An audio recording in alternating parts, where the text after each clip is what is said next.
exercise physiology. Unless you took a class from me in the spring of 2021, this is going to be a little different than the way I used to do things. As I mentioned in the syllabus video, I'm now using a flipped classroom. And so what that means is that before every lecture, you'll watch 3 or 4 videos that I've created. You'll do some readings out of the textbook, and then you'll complete your external brain and your quiz, pre-lecture quiz. Then you come to class and we reinforce what you've read and learned, and I answer questions and we do activities and that sort of thing. Okay, so the nice thing, at least in my mind, of doing these videos is that you have the opportunity to go back several times if you'd like and review them. And generally speaking, they'll be pretty short, under 10 minutes. The ones for this week might actually be a little bit longer because it's review.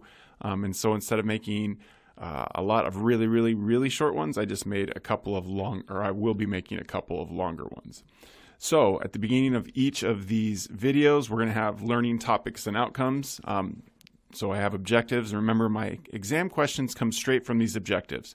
Okay, and as you can see, especially if you had PE 220 from me, a lot of this is going to be review, at least at the beginning. So we've got define physiology, define homeostasis, which you should all know what it is. And then we're just adding exercise and exercise physiology. So what is physiology? Well, kind of a complicated, smart-sounding definition is the study of chemistry and physics of the body. Really, it's just how does the body work together? So what is exercise? Well, it's any activity that's going to enhance or maintain physical fitness and overall health.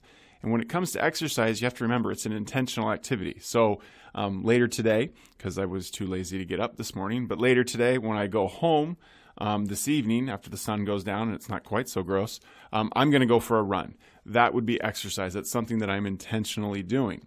So if we put exercise and physiology together, we get apparently I have I hit the wrong button there. Sorry about that. We have exercise physiology, which is the study of how the body functions, and really how that function is altered when we are physically active. So it's a subset of human physiology. So that's what this is, and that's what this class is going to be all about. And so I'm really excited about exercise physiology because I like physiology and I like exercise, so we put them together. So then we've got homeostasis, and this is kind of the big overarching thing. When it comes to physiology, we are trying to maintain homeostasis. You have to remember that we're trying to create a stable internal environment, but it's a dynamic equilibrium. So we've got a range that, as long as we're within this range, depending on what the measure, the variable is, life is good, right? So as long as our oxygen is between, like 95% and 100% when it comes to saturation, life's good.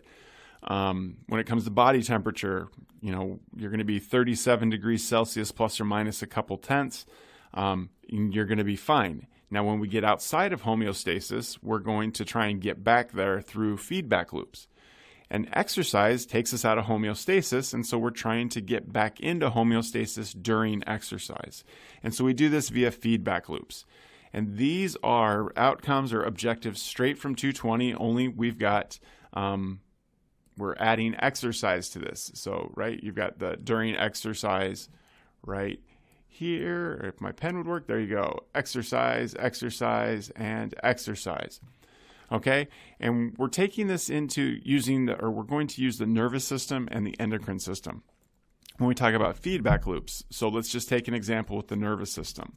So I start to exercise, my oxygen delivery is below demand. Okay, so when I start to exercise, I need more oxygen, but at the beginning, I'm not delivering enough oxygen. So my heart rate increases, and this will help increase the amount of oxygen that's delivered to meet demand. And the heart rate will stop increasing. It will only increase up to a point. Now, obviously, when I stop exercising, heart rate actually decreases. Okay, and then we've got same type of thing, but we're going to do the endocrine system. So again, exercise starts.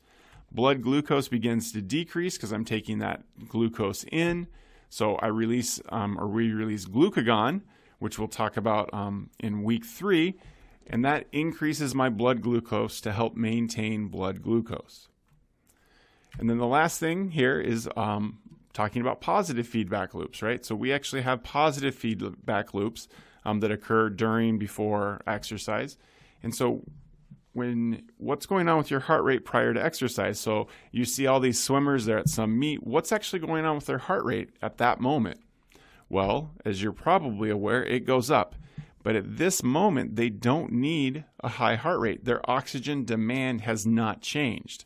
However, your brain knows you're getting ready to exercise, and so you're going to need more oxygen. So to help meet that demand more quickly, your brain tells the part of your brain that's going to activate your muscles tells your cardiovascular center, hey, we're getting ready to exercise, so it might be wise if you started delivering more oxygen.